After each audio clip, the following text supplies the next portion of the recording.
Yes, good afternoon, Harlem and Harlems of the world. I'm Terri Wisdom, and this is Harlem Network News. We are pre-recorded today, and as many of you know, Harlem Network News is a new media platform.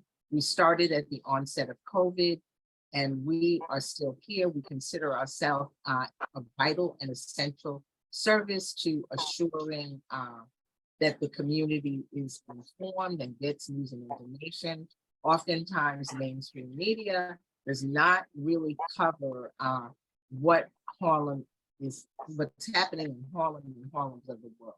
So that is our purpose. We are the voice and drumbeat of Harlem. We are in the middle of at the end of our early voting and our primary season here in New York City. And today I have with us Pharein Griffith, and she is with the Office of the Public Advocate.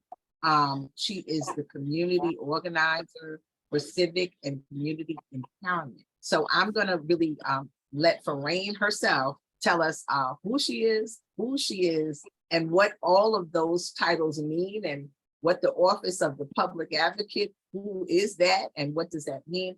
We want to make sure that our community is informed, and we really are not going to take anything for granted, because I know a lot of times when people are reading, they skim over it and they don't know what this word means or that word means. So we want to make sure that this is a comprehensive situation here, because it's critical. So thank you for taking the time. I know you're a busy. So thank you. Thank you. Good morning, Terri. Thank you for having me, and good morning, Harlem and the Harlems of the world. Okay. Yes, my name is Pharein Griffith, and I am the community organizer for Civic and Community Empowerment at the Office of the Public Advocate, Jumaane D. Williams. As most of you, I don't know if everybody does know. So the Public Advocate is citywide. He's second in line to succession to the mayor. So it's the mayor, then the public advocate, and then it's the New York City comptroller. So they're the three citywide electeds. And the role, it's, yes, the three citywide. And the office in itself, in layman's term, we're the watchdog to the mayor and the city agencies. We are the voice of the people, hence the word advocate. So, right, so we are the voice of the people. The public advocate does appointments to various boards, as does the mayor and, borough presidents and city council members as well. And then there is, he also passes legislation in the city council. Okay. He introduces and bills and legislation in the city council. Okay. Can you just repeat that? Because I wanted people to really digest that, because there's so much information, and, our communities in particular are overwhelmed with survival, in this great disparities and systemic racism. So really important, this is the school teacher thing. Just repeat that again. Thank you. Oh, sure. The office in itself, the role of the public advocate is the watchdog to the city agencies and the mayor. So perfect example, if you will. He's a voice again of the people, hence the word advocate. Okay. Yeah, so that's the role, and he's second in line to succession. So it's he's a citywide. The position is a citywide, and he's a second in line to succession to the mayor, and he makes appointments to various boards, as does the mayor and city council, and the borough president does. And he introduces legislation and passes legislation in the city council.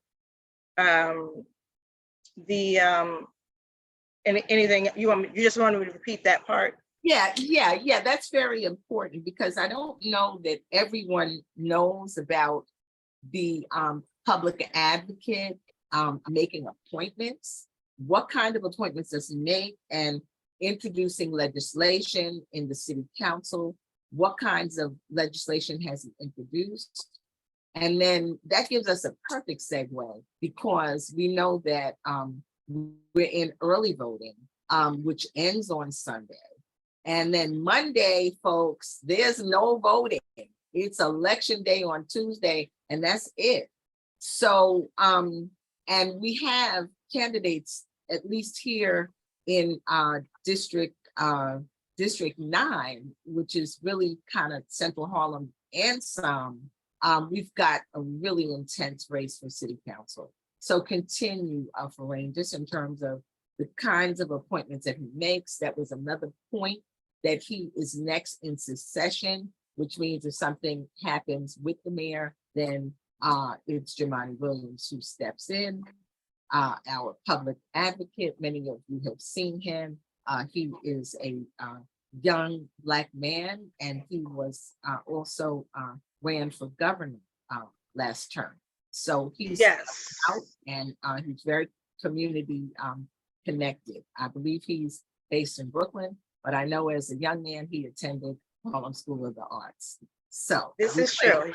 We claim this is true. I think my children were there with him. We claim him. He is definitely an alum, a proud alumni of Harlem School of the Arts. Yes, definitely. Yes. So he was a former city council member, and he ran for both lieutenant governor and governor. Yes. So I don't have it's a lot of boards. So I don't have a list of all of the boards. Okay. But he appoints the CCRB, the Civilian Complaint Review Board. He appoints to the he has a seat on the Voter Assist Advisory Council, and that is very important. Why I'm mentioning that, because if anyone has issues after with voting, after every single election, there is a public hearing. Okay.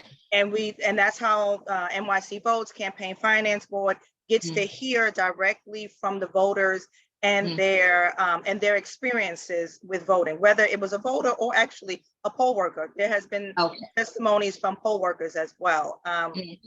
Okay.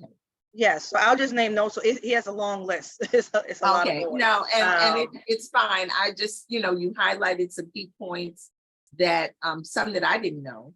So I want to make sure that the community is able to take that health shake, and take it in and use it for what it's worth. But let's move, because I know you've got some other meetings coming up. But in terms of this primary election that is happening now, early voting started about 10 days ago, and it's ending tomorrow, Sunday. You can go to the Board of Elections. You can also go to Educated Voter, which is with Nicole Yearwood, and actually look to find out where your early voting poll is, because it might not be where your regular voting is. So especially for seniors, we don't want you to take that excessive ride, one place, and now you got to go another place, and that might impede your voting. So if you look ahead, even in terms of seeing who's on the ballot, for those of you who are just joining us, I'm Terri Wisdom. This is Harlem Network News, and we are just so grateful to have Pharein Griffith with us, and she is our community organizer for Civic and Community Empowerment at the office of the New York Public Advocate, who is Jumaane D. Williams. Now, what is the scope that the Public Advocate covers? It is just the city, New York City. It's not a state thing. Is that correct? No, as I said, correct. As I said before, that it is a citywide. So it's the mayor. It's only 3 citywide electeds. It's the mayor, the New York City Public Advocate, and the New York City Comptroller that are citywide. In terms of the races, yes, Council District 9 is one of the ones that is Yes, everybody's watching. yes, yeah. But there are several, like the entire city council was up for a re-election due to the census. After the census, is in the year ending in 0. My apologies. And after that, the country gets redistricted, the lines get redrawn, starting with the federal, and that's how we get our house. That's how we get our members in the House of Representatives. Okay. And then it trickles down. It trickles down to the state and then to the locale. So for New York City, our locale is the city council. Outside the city, they have, Westchester has their, with 62 counties in the state of New York. Outside, yeah. So outside the city, because we're 5 counties within the city. Outside the city, the 57 remaining, they have races as well. This is not a New York City primary. This is the New York State primary. Okay. There's races happening throughout there are elections, races, contests happening throughout the state. Okay, well, thank you for that. And when you said 5 counties, we just want to make sure everybody is clear. New York City, because we also, as we well know, we have a lot of like people that have come from other parts of the world. We have people that are first-time voters that may not understand the full breakdown. And so we have 5 what's called boroughs, that is Manhattan, Brooklyn, Queens, the Bronx, and Staten Island. That is what constitutes New York City. So continue, Pharein. Thank you. So, and then the actual county names are different than the boroughs. So absolutely. Under the county, so I'll start with Manhattan since we're in Manhattan.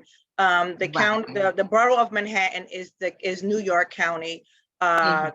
Brooklyn, the borough of Brooklyn is Kings County. The borough of the Bronx is the Bronx. The borough of Queens is Queens County, and the borough of Staten Island is Richmond County. Richmond County. Thank you Richmond for that. County. Okay. And oh, go ahead. I'm sorry. Yeah, no. Okay, so I wanted to just jump into the knowledge that you want to share with people that is most critical in terms of this primary race, what they need to know, any light that you want to shed, as that community empowerment person from the public advocate's office, and from that perspective, because we want to make sure that people are prepared, they're armed, they got their coats on, they got their hats on for the rain. We want to make sure people know what's happening. So please, share what you think is most important. You're on the front line. Thank you. And as you stated earlier at the top of the program, that we are in the early voting stage. We are at the last weekend of the 9 days. So there's 9 days of early voting. It started on Saturday, June 17th, and it ends tomorrow, Sunday, June 25th. So, and then, as you stated, there's no election on Monday, and then it's the primary day on Tuesday, June 27th. If you still haven't voted yet, you can find your poll site, which, as you stated earlier, thank you, that your early voting site may be different than your election day site. You can always go to find my poll site.vote.nyc.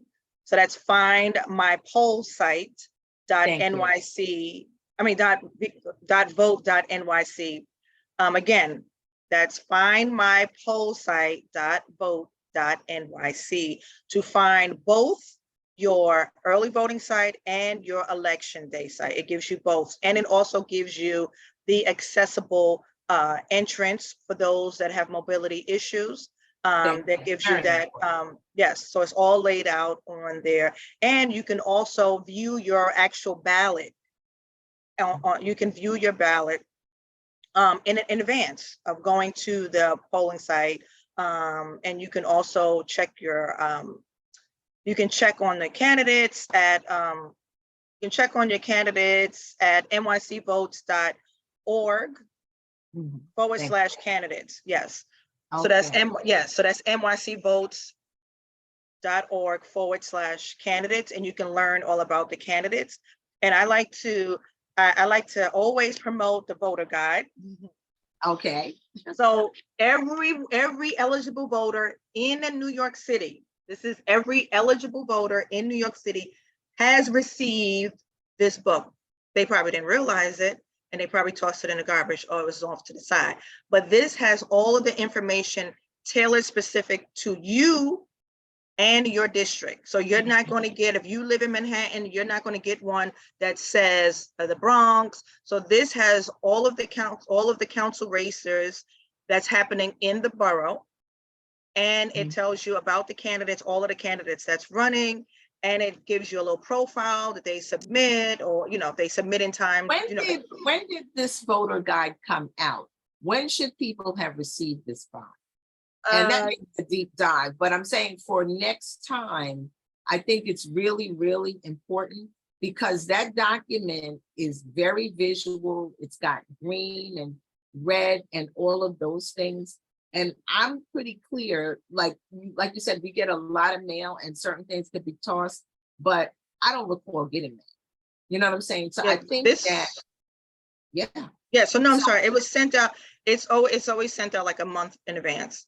Okay, so several people, I'm going to say dozens, I hate to say, or tens, have always said, "Oh, I saw that. I threw it in the garbage." And when you go, no, I hear you. I hear you, but I think it's so visual and bold. You know what I'm saying? Yes. There's a lot of stuff. It's like everything. Everything. Yeah. So very, very critical. Everything. The voter tells you about the candidates, their profile. They ask them specific questions. It lets you know what each candidate, what their 3 top priorities are. Now, this is what the candidate has submitted. This is not what NYC votes put together. The candidates submitted it themselves to be highlighted. Okay, and is this the city voter guide? Is that online as well? It is. Okay, great. Okay, great. So if you didn't get it, if you tossed it, you can go right online and it even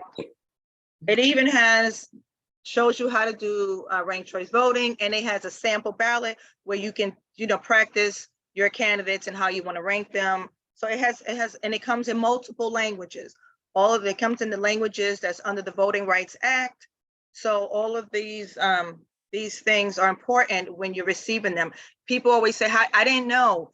It was sent to you. Every eligible registered voter receives that if you are registered in New York City, 5 boroughs.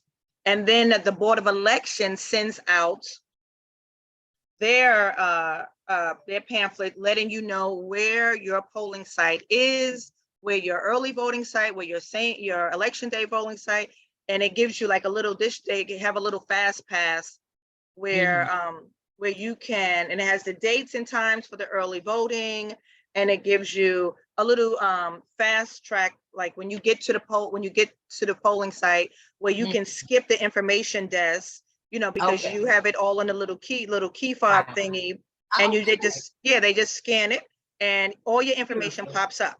Beautiful. Yeah, so all of these details are like so important, and obviously particularly in some of our communities, Harlem and Harlems of the world, people are very overwhelmed with survival. And so, like we said, and we get a lot of mail and junk mail and stuff, so it's like we've really got to put our antennas on. We've really got to pay attention.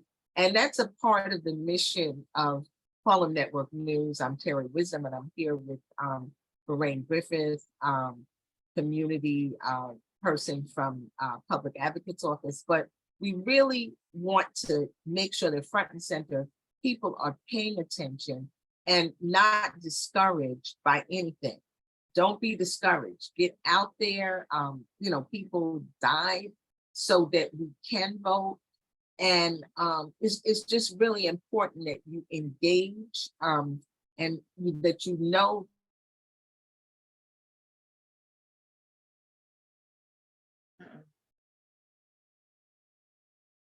think you froze there. Because it does impact whether you vote or you don't vote, it's still going to impact you. So If I may add yes. something to what you just said and what I've just shown, what comes in the Yes. mail. Yes. A lot of people get voters, because I don't want to say because it only goes to voters. Right. A lot of voters get overwhelmed by the amount of candidates literature that comes in the mail. And they're like, it's like, who are these people? What have you. So I just want to say that only special people get those mailers. And they're called triple prime and prime voters. Those are voters that come out to every single election. Okay. They do not miss an election. They don't care what's on the ballot. They are exercising their right to vote every single election. So they are called triple prime voters. They are the cream of the cream. All and right. every candidate is looking for them to vote for them. So those voters get an abundance of mail from candidates because every candidate is saying, hey, you're special. I want you to notice me and vote for me. So not everybody gets the mailers from the candidates because that costs money. Right. So campaigns, they have to purchase that. They buy the lit, they pay for that. And their outreach is tailored specific. Some are tailored to millennials, some are tailored to men. Right. Yes. Some are I'll just use Bernie Sanders for an example. His base in New York, so they were targeting young males. So I never received anything from Bernie Sanders. But my sons kept getting a lot, they kept getting a lot. So I never received anything, but that's just the target in itself. When they're spending their data is very important. Exactly. So when they're spending their money and they have a budget in their campaign, they're gonna spend the money wisely. They're gonna outreach to people that are or automatically is going to come out to vote. They know that they're coming out no matter what. They're coming out to vote. We just need, as a campaign, we just want to encourage you to vote for us, So I just wanted to highlight that because I remember in 2021, when I was out doing GOTV at the early voting site, the lady was like, oh, I'm so tired of getting all of this mail. My mailbox is full. And I said, everybody's not getting what you're getting. Okay. You know what I mean? Thank you for sharing that. Everybody, you're special. These are details. And you just said something, and we don't let anything fly here. GOTV. What is GOTV? Get out the vote. Okay. Get out, vote. Get out. If it's GOTEV, get out the early vote. So right now we're in the get out the early vote stage. And then Monday will be strictly GOTV, get out the vote, in preparation for the following day, Tuesday. Election. Now we are in the primaries. Does every borough have a primary going on right now? Because I think you have shared something, and I don't want to get it wrong. That's why I'm gonna let you say it. No. And I'm glad that you asked that. No, every borough does not have a primary race. Staten Island does not have a primary. There was no contest on the island. So there's no contest in the city council race. There's no judicial delegates. There's none of that that's up for that anybody is challenging. Because remember, the primaries is when parties, when multiple people run under the party. That's what. So the voters for that particular party come out to vote for the candidates in that particular party. That's what the primaries are, and then whoever wins goes on into the general in November. So Staten Island, the borough of Staten Island, Richmond County does not, and is the only borough in New York City that does not have a contest, a primary, if you will. The four remaining, Manhattan, Brooklyn, Queens, and the Bronx all have races, particularly Queens and the Bronx both have district attorney races. So I'm going to repeat that again.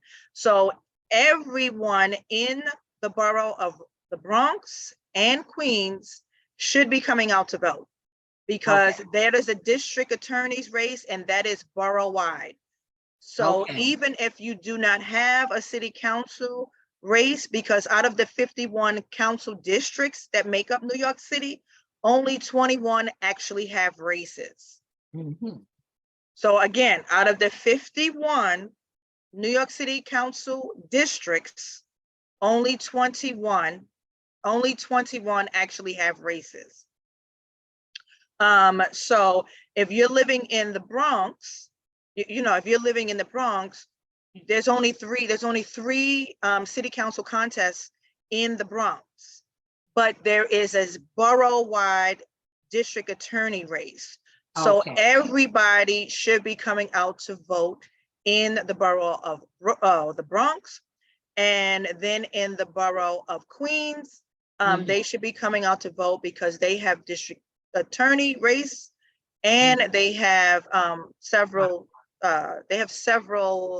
I think they have 6 council district races, I believe. Okay, in the rest of the boroughs. Okay. No, not in the rest of the boroughs. Yeah, In except Queens. for In Queens. Okay. Right. Okay. And then Thank you Brooklyn for has, clarification. and then Brooklyn has city council races. Manhattan has city council races. In addition to the city council races, if I Right. may, there are party races. There Mhm. are your district leader races. There are your county committee races, contests. And then there are judicial delegates. There are the delegates to the judicial convention and the alternates.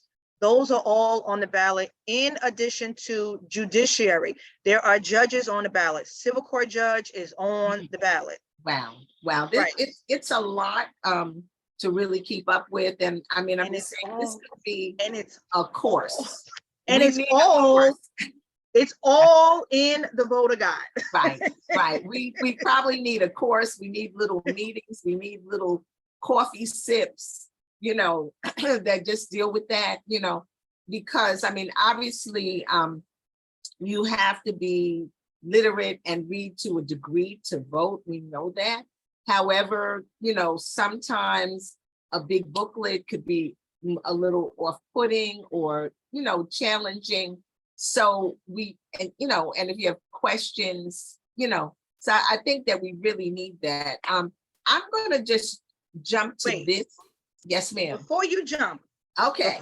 before you jump, I I'ma just want stand to, still. because you said something very important when you talk about literacy, right? Okay. And Thank the you. level. So I just want to let you and Harlem and the Harlems of the world know that Mhm. because of such thing, there Mhm. is now, was just passed in the law through just this month, we're still in the same month, of the state legislature, the plain language bill. Okay.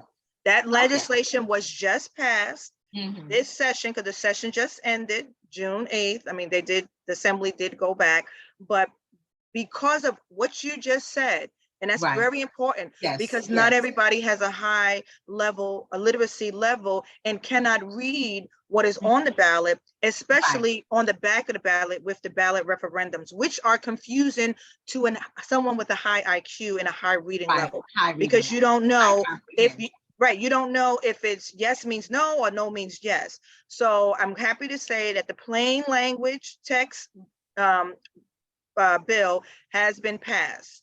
So things will be in more of a layman's term, more not using big words, just more simply, the language will be more simply put where someone that doesn't have a high level can read it with full comprehension.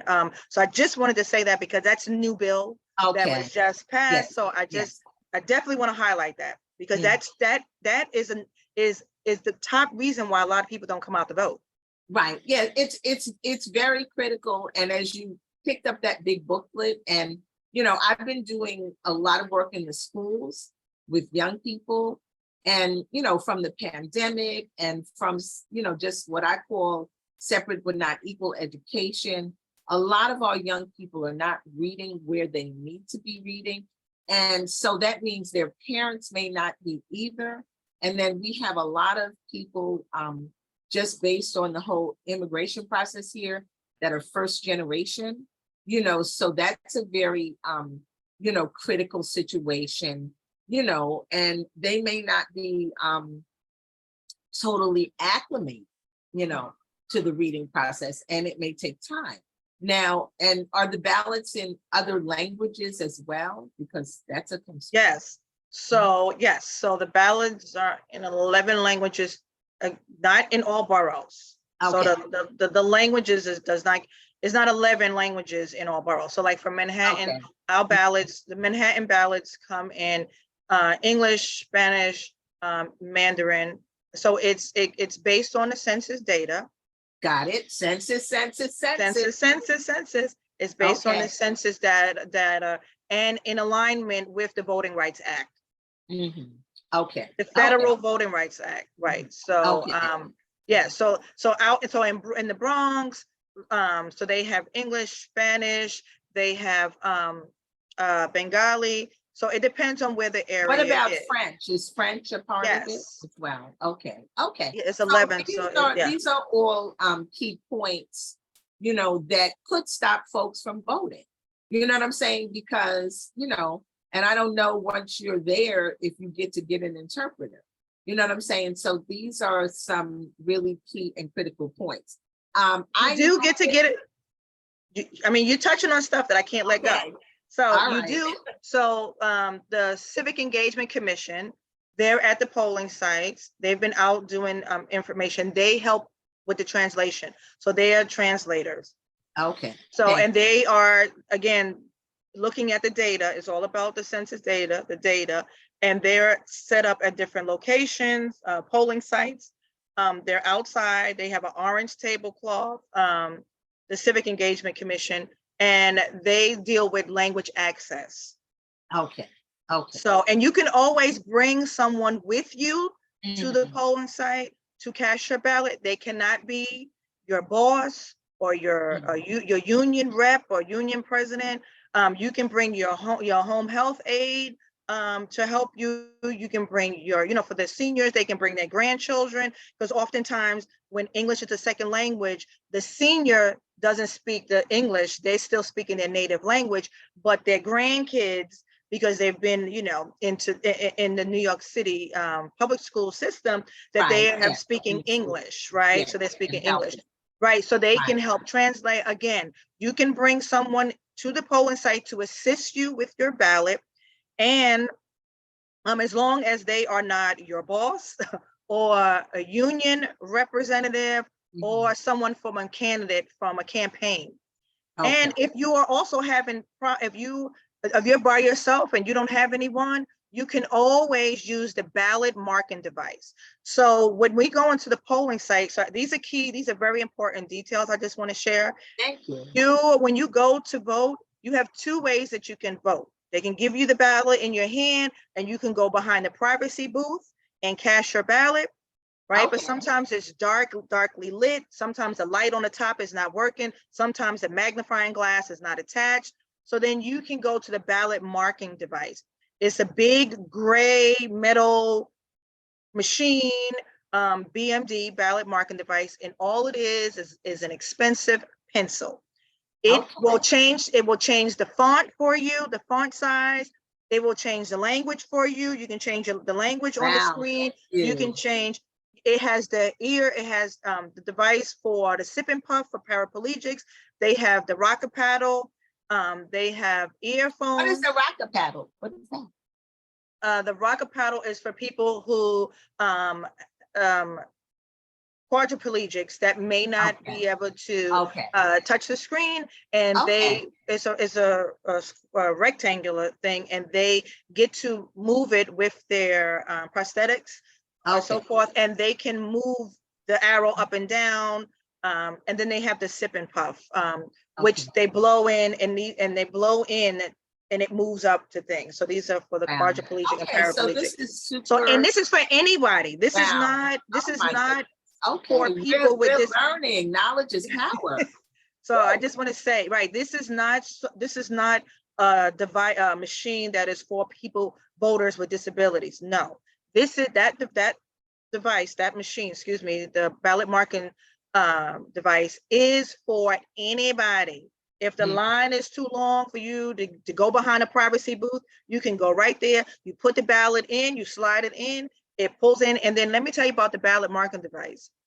When you use it, it doesn't allow you to make an error because it doesn't process, it doesn't go past if you're doing your ranked choice voting and you put one candidate in each of the spots, 1, 2, 3, 4, 5. You rank them all 5. That one candidate. The same. It will say error right there. Okay, right. cool. So, Okay. yeah. So it's a lot. So that that's machine. a very key point, because if you're doing it on the paper ballot and you put the candidate of your choice in 5 times, because you can rank 5 times, will when you put your ballot into scan, will it kick it out, or your vote is just done?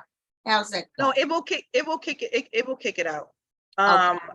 So two things. If are we going into ranked choice? Are we still with the education? No, I know you don't have time, but we're covering this, and what you're saying. I mean, we did an interview with Nicole Yearwood with Educated Voter, but the beauty of talking to 2 different people who are soldiers in the field, you're sharing a lot of stuff that she did not share, and then there were things that she shared. So definitely I want to go to the ranked choice voting. And I don't know that, I don't have the full knowledge base.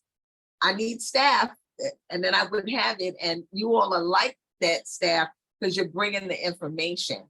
I love interviewing people because I always learn something else.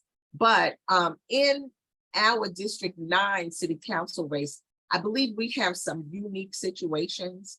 And I would like to know from a technical standpoint, because we've got ranked choice voting, but we also have our sitting city council person, Christian Richardson Jordan, who has withdrawn her ballot, but withdrawn from the race. She says she's not running, but she's still on the ballot. So we need to know about that.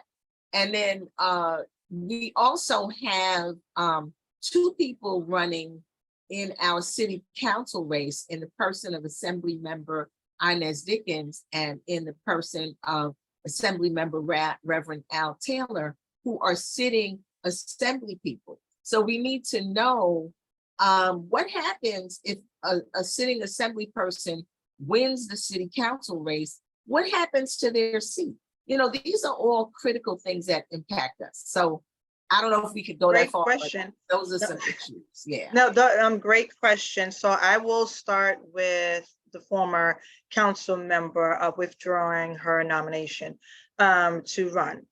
So she did it.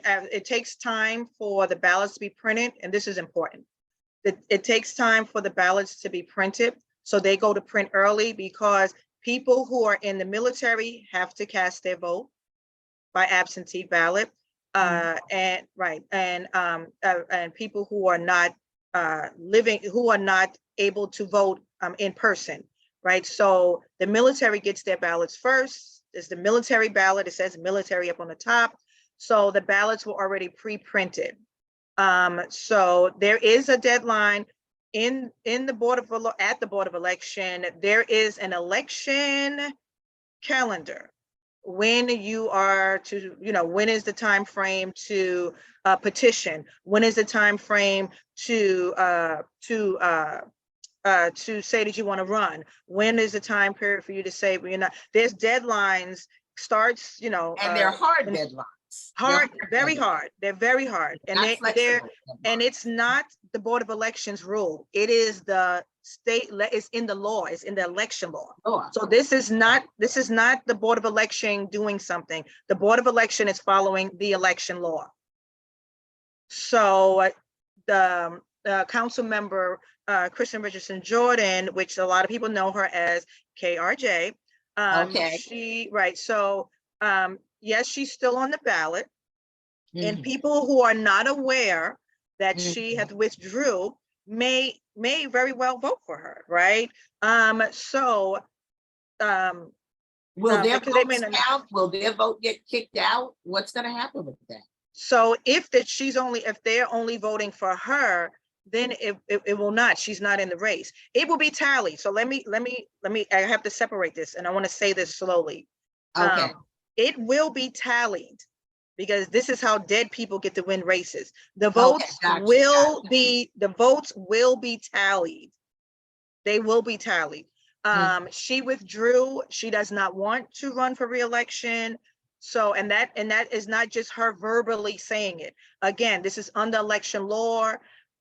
Legal documents have to be filed, right. and so forth. So this is not. She filed legal documents saying, I am not running. So Correct. even if, you know, this is hypothetical, but even if, let's say, she gets a majority of the votes, I'm asking the question, she can't win because she did legal documents saying, I am withdrawing. That's a question. Right. No, and I have got 2 phone calls on that question. Okay, so, I hear you. Yes, so because people are concerned, they didn't know that she was still on the ballot. People like myself and Nicole, we follow this, right? Yes, so we yes, knew, we you know, shout out to Nicole Yearwood, my civic sister, right. an educated voter. Absolutely. We work closely at the office. We work closely with Nicole Beautiful. at the Public Advocate's Beautiful. office. Beautiful. In the civics department. So, and wait, I got to shout out my NAACP, New York branch, NAACP Civic Engagement Committee, because I'm the chair and she's on the committee. So yeah, we're in these civic, we're civic sisters. It takes a village. It takes a village. Right. So, so if by chance, hypothetically, if through the ranking, through the ranking and the outcome of the ranking rounds, she prevails as the winner, then, to my understanding, I did do research, but I don't want to name names and do all of that stuff. But to my understanding, right, because I spoke to some election lawyers. And to my understanding, that it will not be so. It will go to the next, the runner up, right? So, and if it was contested, if you will, and the council member wins, like the re-election, which she's not running for re-election, but so happens hypothetically prevails in having the most votes at the end of the rounds, because Council District 9 will go through rounds, because there's not a candidate. The data is showing there isn't one candidate in the race that can acquire 50+1 of the votes for the win in the first round. So then it will go into rounds. So so if by chance she says, hey, oh wow, I won, I want to, oh, I won, it will have to go into the courts. It will be challenges from the other, this is hypothetically, so this is what the possible outcomes can be. The Board of Elections themselves can file suit because she already signed legal documents that she doesn't want to run. And there could be challenges from the other candidates to prove as such, right? So that will be litigated. Now, she doesn't want to run. She's not litigating it. She's on the ballot, just how some people pass away and they're still on the ballot, right? Because it happened after the fact. So,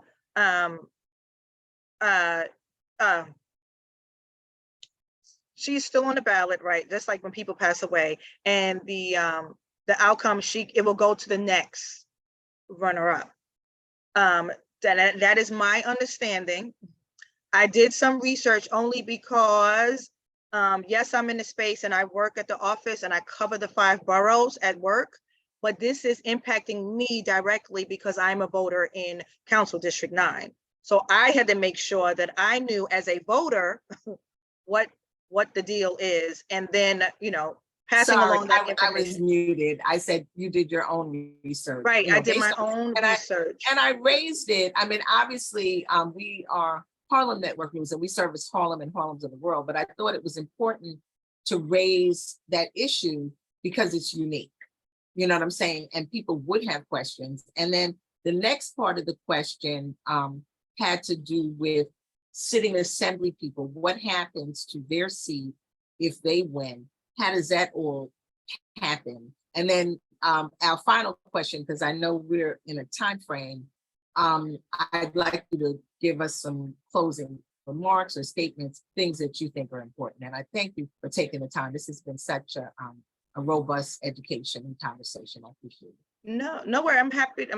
I love what I do. I do it at work and outside of work, as I mentioned earlier. So I love what I do. Passion. Yeah, I'm passionate about increasing the voter participation and turnout.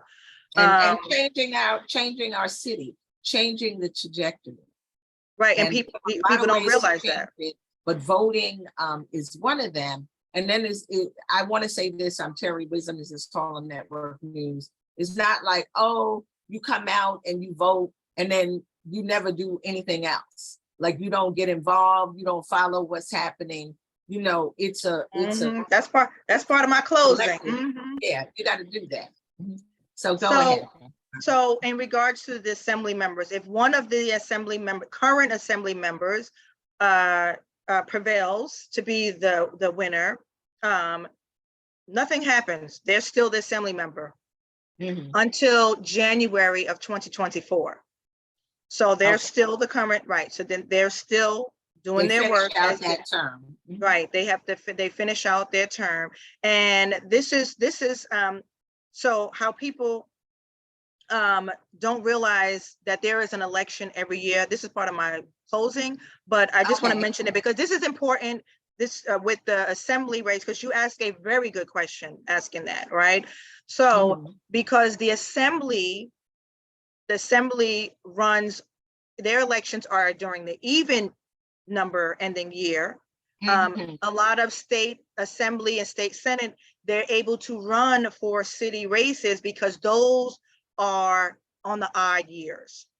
Those are the odd numbers, right? There is some legislation. Take it in, people, take it in, right. Take it in. So, right. So there is technically, in New York State, there is an election every single year.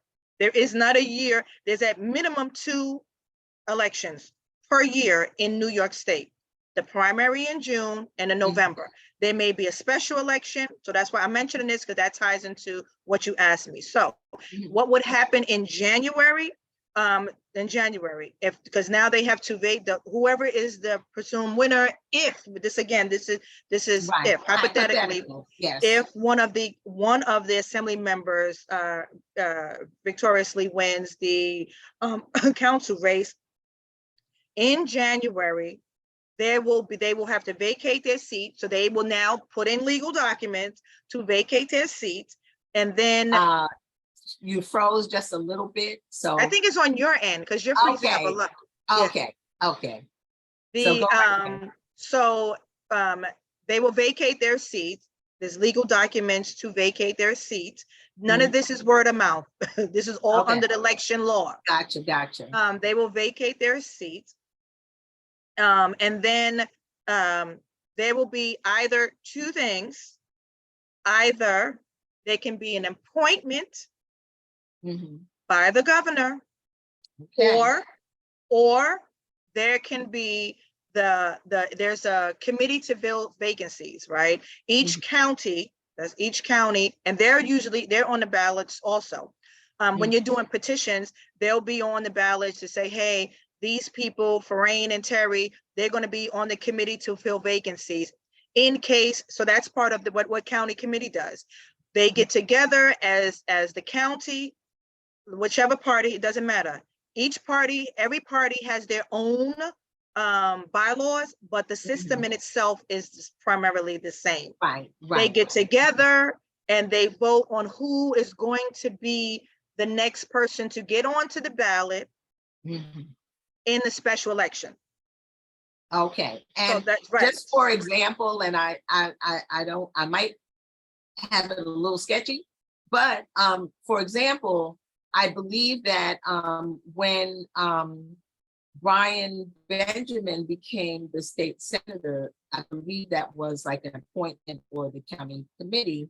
And the same thing when our current state senator here in the Harlem area, Senator Cordell Clare, that was in the county committee. And then, of Right, course, so I there had just, to be an election after that. And you can clarify because I'm a layman in this, but yeah, that no, was no, my no. perception. No, I mean, Okay. I thank you for your questions, and because it's Mhm. also, that's why I keep saying I got to add to that, because you brought Right. up something I don't want to I don't want to skip No. over, because you are saying, even in your just saying nonchalantly, with your questioning, not nonchalantly, but when you're adding on, like, Yeah. because of this, that you are flagging for me, yes, this is happening because of that. Let me mention this. So, Mhm. so it's not appointments, it is the vote. So the county committee gets together in that county, Okay.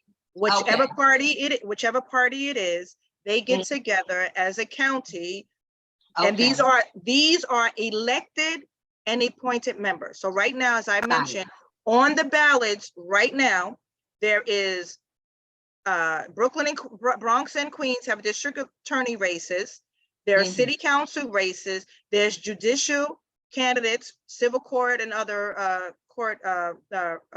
judge judicial races, right? And then there is the judicial, the delegates for the judicial convention, the alternates for the judicial convention, district leader and county District committee is leader. on, Yes. and county committee is on the ballot. Now, Wow. so, right, so what does that mean? So now for our ballot, for my particular ballot, county committee, there isn't a county committee in my election district. The county committee are what I like to call the block president, if you will. Okay. They're like, Okay. the assembly district is the mall, and the election districts are the stores inside the mall. And Okay. each store in the mall has a manager, if that makes sense. It's the Yes. assembly district is the mall, the election districts, and that's how you vote. When you go to vote, then they tell you to go to table such and such, that's your election district. So when you go, the county committee, they are the managers of the stores. So they represent a certain number of blocks. If it's buildings, it's 2 blocks. If it's private houses, Wow. if it's private houses, it's like, so for Queens and Brooklyn with a large private house community, then they will represent several blocks. They get together as a convention. They get together as the county committee, and then they vote on who is going to be the next, who they presume to be on the ballot. And you can still run. There's candidates that run for the county vote. And then if they don't win the county vote, there's candidates who will still be on the ballot alongside the candidate that the party has chosen. Which happened last year with we had the race to fill, like you mentioned, our current state senator, Cordell Clear, Yes. right? So there was people that ran, they ran both in the county race. They did not win. Cordell won, but then we had the other candidate, Shauna Harmon-Goff. She was still on the ballot. She still wanted to run, right? So anybody's entitled to general election in November. So fast forward, because this is a lot of information to digest. It's just been a robust, informative conversation, but I don't want to give too much so that the audience loses, even though the great thing about Harlem Network News is we premiere this on YouTube and Facebook, but it's going to be up. So you can go back and listen and learn. And, in some instances, with YouTube, it's actually going to put the words across the screen so you can hear it. So if you would just give us some closing remarks and shed light that after this primary, which you just did, whoever wins is going to November election. But if a candidate chooses, they can go to November election too. So I believe that's what I understood. Well, not the latter. So the party, right? So so let me start with the parties. In New York State, there is only 4 parties. It's the Republican and Conservative Party is Republican 1, Conservative 2, Democrat 3, and the Liberals 4 in the state of New York. There is no Independence Party in the state of New York. they lost their line. They didn't have enough people come out to vote to keep them as a party. So I want to start there. So this is, they are both in New York State. They are both Democratic and Republican primaries happening. In the Bronx, there is a Republican, there's a Republican, and in Council District 13, there is both a Democratic and Republican primary. In Brooklyn, in districts like 48, 48, 43, 48, there is a Republican and there's a Republican and Democrat district. So I just want to just say there are Republican races happening at the same time, because this is the New York State primary. So only one person can be victorious going up into November. Yes. Right. And that is each party, because New York State has a closed primary. And I just want to mention this because this is important. Only people who are registered in a specific party that has the primary is eligible to vote. So as we're talking to Harlem residents and the Harlems of the world, if you are not registered right now, if you are not registered in either the Republican or the Democratic Party right now, that are holding these races, you are not eligible to vote in this primary. Got it. The primary is for people that are registered in the Democratic Party, in the Republican Party, because New York is a closed primary. So if you're independent, if you are registered and you checked off independent party, right, you're not able to vote because we are closed primary. Only voters who are registered in these parties can vote. Right. Okay. Right. So in the general, I'm sorry. In the general, anybody, like, Democrats can vote for Republicans, independents, like that's open season on there, because the ballot, because that's the general election, the ballot is in white. During the primary, the ballots are green for Republican and a pinkish red for the Republicans and green for the Democrats. So it's right. So it's separate. Right. Okay. So I want to say a few things in my closing. Thank you so much. There should not. First, let me back up, Terry, and thank you so much for calling and asking me. I did move some things around because I think this is very important. Yes, it is, and it's been so informative. And I'm not the be all end all, but I try to be out there knowing and learning. And even with that, I just can't learn and know everything. So we're all students. We're all students. Lifetime learners. Lifetime students. And things are continually changing. So you got to flow with the change. Yeah. Yes. So I wanted to say in my closing that we shouldn't wait till Election Day to try to build a relationship with a candidate, elected, so forth, right? There's always opportunity for a non-voter, a voter, a sometimes voter, a prime voter, a not prime voter, to engage with your elected official. You can join various boards. You can start with the community board. You can be on you can apply, you can attend the community council, the precinct community council. You can attend, every single public hospital has a community advisory board. I'm gonna say that again. Every single New York City hospital, and to my understanding, the private hospitals too, but I'm speaking of city, the city hospitals, New York City Health and Hospitals has a community advisory board. There are appointments from the electeds, and then there's community seats as well. These are public open meetings. These are not closed meetings. These are ways for you to engage in your community and with local government and your elected official. The Parks Department. Every Parks Department has what they call a Friends of group. even if the park does not have grass. So I Okay, happen to be on the 8 Philip Randolph with Gregory Baggett. Shout out to Gregory. okay, And yes, that's okay. that's the 8 Philip Randolph Great work. square is right there, 116 West 116, West 117, Adam Clayton Powell Boulevard, and St. Nicholas. There isn't any grass there. Right. There's no grass there. Yeah, That is still a park. So I'm laying out the difference of what people think is a park.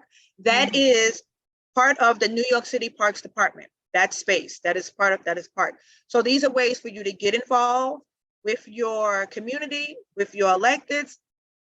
If you have a parent and you have a child in the New York City Public School, you can join your PTA. You can join your parent teacher association, PTA, your school leadership team, SLT, and you can also run for the CEC, the committee, the Commission Education Commission, the Committee Education Commission. I might have that backwards. Okay. But they just had their elections, right? They just had their their elections. So these are ways that you can get involved directly with your community. And lastly, for the boards and stuff, the Department of Youth and Community Development, DYCD, which everybody knows that is where Summer Youth Employment lives. That's their agency, where it comes from. Thank you for that. They also have a board, the Neighborhood Advisory Board. So we just had I was the chair. We just had our re-elections. I'm now the vice chair, but I chair the Manhattan 10, Central Harlem. And these are ways, right. So the lines are identical to the community board, and they're specific. And the neighborhood advisory boards, unlike everything else I mentioned, the neighborhood advisory boards are only in Title I federally funded under poverty line communities. So as gentrification is happening, and it is shifting our average medium income, our AMI, right? Whoa. There is a host of people who are still their income falls below the federal poverty line, the federal poverty line. So the Neighborhood Advisory Board falls in line with the Community Service Block Grant, and that is also a program funded based on census data. And this is not mutually exclusive to New York. The Community Service Block Grant is a federal program throughout the country, just like Section 8 is a federal program throughout the country, just like WIC, Women, Infant, and Children, is a federal program throughout the country, and public assistance. Those are federal programs throughout the country. They are not mutually exclusive to New York City, New York State. These are federal programs. Okay. Yeah. Well, so, and then I have to mention this. If you are someone who was impacted by the justice system, so if you are formerly incarcerated for a felony, you are still on parole, on probation, you are entitled to vote in the state of New York. If you have a loved one that is on Rikers Island right now, waiting for a trial and has not been convicted, they are entitled to vote. Wow. Everyone, yes. So people that were impacted, individuals that were impacted by the criminal justice system, they are entitled to vote in the state of New York, unless you are currently incarcerated under a felony and conviction. So if you are on parole, on probation, in the halfway house, you can still vote. If your loved one is still on Rikers Island, if somebody is watching this that's on Rikers Island, you are entitled to vote. They will be voting by absentee ballot. And if you have submitted and 16 and 17-year-olds, 16 and 17-year-olds can pre-register the vote. So they can fill out the form, and at the top it says, are you 16? Are you 18? And when you check no, the next thing down says, are you at least 16 or 17? You check yes. It goes into the system as pre-register on your 18th birthday, you are automatically registered. You are automatic. Wow. You don't have to do anything else. Beautiful. And I want to say, if you requested an absentee ballot, you didn't get a chance to mail it back. You can bring your absentee ballot to the early voting sites now. Again, findmypollsite.vote.nyc. You can check your polling site location. You can drop it off at the early voting site. There's a box in the front of the early vote, a locked box where there's a little slit for you to drop your absentee ballot in. Make sure you signed and dated it. All the envelopes, the ballot goes in the ballot envelope, you seal it, sign it, and put it into the master envelope for mailing. You're not going to mail it. Make sure you sign, date it, and then you can drop it off at any early voting site or your polling site, your general election, your primary day or general election poll site. And if you decide, hey, I just want to go and vote. I did request the absentee ballot, but I want to go and vote instead. Please know that the law changed last year, that if you request a ballot, you must use it, or when you go to try to vote in person, you will be only allowed to vote via the affidavit ballot. It will show up in the system that you requested a ballot. So that's a new law that went in effect last year. So now if you request an absentee ballot, you must use it, or in person, if you decide to go in person, because you know you was going to be on vacation, your vacation got canceled, you applied for absentee ballot, requested, not applied, you requested an absentee ballot. So now you're home for election day. You're like, hey, well, I didn't go away. I don't need to mail it. I'm going to go to my polling site. Just please be advised that you will be offered you'll be handed an affidavit ballot because you requested the absentee ballot. So now they don't know if you used it or not. So you will be only allowed to vote via affidavit, not to be alarmed, because it will still go in effect to be counted once they see that you did request the ballot, you never mailed it in, and then your vote on the affidavit will be counted as such. Thank you so much. So, yes, I just wanted to just what a highlight. wealth of information, and I'm sorry it was a lot. It's okay. It's a lot, but it's important.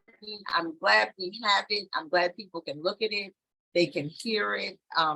They'll be able to see it because there's a little writing that'll go across the screen.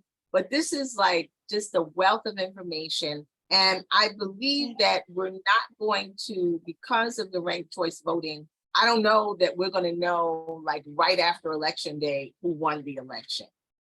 So there was a law.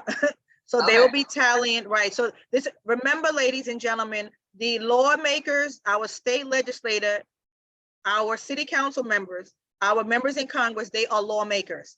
So yes, the laws change, their laws are being amended every single year, every single session. So there is a law to start counting like absentee ballots and stuff early on, so that there is not an influx on the day of election. So, right, so there will still be the rounds. Again, the data is showing, I may be wrong, I'm just saying the data is showing that there isn't a candidate that will garner 50. In order to win in the first round, you have to get 50% plus one vote, not 51%, 50% plus one vote in order to win the election. Okay, and right? So far it doesn't look like we have that. Right, and just remember, you have up to, for ranked choice voting, you can still choose one candidate if you may, or you can use the ranked choice voting system and rank your candidates in accordance to your preference. So if there's somebody, if there's 5 candidates, 3 candidates, 2 candidates, 7 candidates, if you only like 2 of the 7, if you only like 3 of the 5, or you only like 2 of the 3, you can rank them accordingly. You don't have to rank someone that you do not absolutely like. I mentioned that because that was questioned. I was just on the panel and that was asked by 2 people. If I don't like somebody, do I have to rank them? No, you are ranking according to your preference. Remember, it's according to your preference. Right. Who do you like the most? Right. Who do you like the most? Right. That falls in line with 3 of your top issues. Who do you like second, who falls in line with at least 1 of your issues? You know, that's how you rank them. Or you can just choose 1 candidate. It's either or. You can rank the candidates or you can choose 1. So I wanted to highlight that because people are often confused by that. And it doesn't help you to rank your 1 candidate 5 times. And you can't rank multiple candidates on the first row like that. It will reject it. Right. So thank you so much for that. And if you do it and it's rejected, can you go back and clean up your vote? Or is yes. This is again very good question. And let me just say this. If you make a mistake on the ballot, you go back to the table that you got it from. They will direct you back to the table where you got it from, because everything is documented. And just please note, under the election law, you only have 3 chances to cast your ballot. So when you make the first mistake, if you make a first error, right? If you make the first error, then you will get a second ballot. You should be advised by the poll worker, by the Board of Election poll worker, employee, hey, listen, just be careful when you fill out the ballot. You only are entitled to 1 more. Gotcha. And then if you make a second mistake, error, and then you get that 3rd ballot, right? And then you make another mistake with that 3rd ballot, you then have to go before the judge that in Manhattan is at the Adam Clayton Powell State Office building. There's a judge there all day during the election, the elections there. And that's where you can go before the judge, and then they will make whatever corrections, whatever, and then send you back to your polling site with the documents that they give for you to cast your vote. So just be careful when you're filling out your ballot, that you are looking carefully. If you need assistance, again, the ballot marking device, that big gray machine is only a expensive pencil. It just increases the font if you're visually impaired. And it also has if you're hearing impaired, you can see the font. You have the sip and puff. You can put your ballot in there, and when you would click on the things to cast your ballot, not to cast it, to mark your ballot, and then you take it over to the scanner. You have options. I just want to share all of these, and this is for anyone to use. It changes the languages, all of these things. So this is all for you as the voter. We want you to be, I'll do a shout out to Educated Voter. We want you to be an educated voter when you go. We want you, now you know, at our office, we have the Now You Know series. So now you know, create your plan of voting. Okay. Well, and again, and when we say dropping knowledge, shout out, wait a minute. You have dropped some knowledge here today. I have to shout out, if you have any issues with voting or with anything else, you can always reach out to the Public Advocate's office at gethelp@advocate.nyc.gov. That's gethelp.advocate.nyc.gov. And we're located at 1 Center Street on the 15th floor in the North Building. So I just wanted to highlight, because I can't. Okay, and thank you so much for that. And we said it early on, but our public advocate for New York City is Jumaane D. Williams. So this has been great. I'm glad, even though we're 11th and 12th hour, that we did this, because it's important. This is lasting information. I know some things will change. We're in primary now, and we'll be in the regular election in November. But this is very, very important, powerful piece of information. We appreciate you for that. And this really goes along with the mission of Harlem Network News. We're Harlem Network News. You can reach out to us at harlemnetworknews.com, harlemnetworknews@gmail.com. That's where you can email us. You can call us at 646-261-5397. And we're really ramping it up. We're going to have a very large fundraiser for and awareness for Harlem Network News towards the end of July. We're looking at the Dwyer Cultural Center to do that. And we're just starting now. We're having a very small pre-fundraiser tomorrow from 6:30 to 10 at Harlem Hops, right there on Adam Clayton Powell and 134th.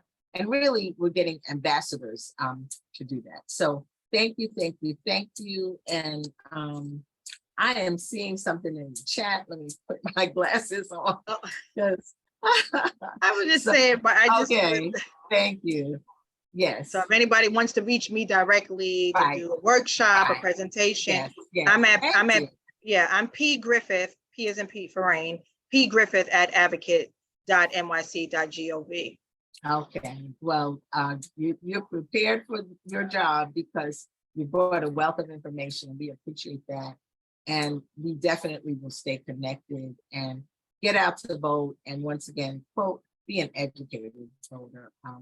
You matter, our community matters, and we must stand for Harlem and Harlems of the world all day long. As James Bowen said, so goes Harlem, so goes the world. So that's what that is. Take care, have a great day, and thank you for really carving out the time for us. Thank you. This has been fun. Thank you for having me. Thank you so much. And we'll get you back, and we're looking to get our public advocate on, and just for everybody to know everything. Thank you. Knowledge is power. Have a great day. Thank you.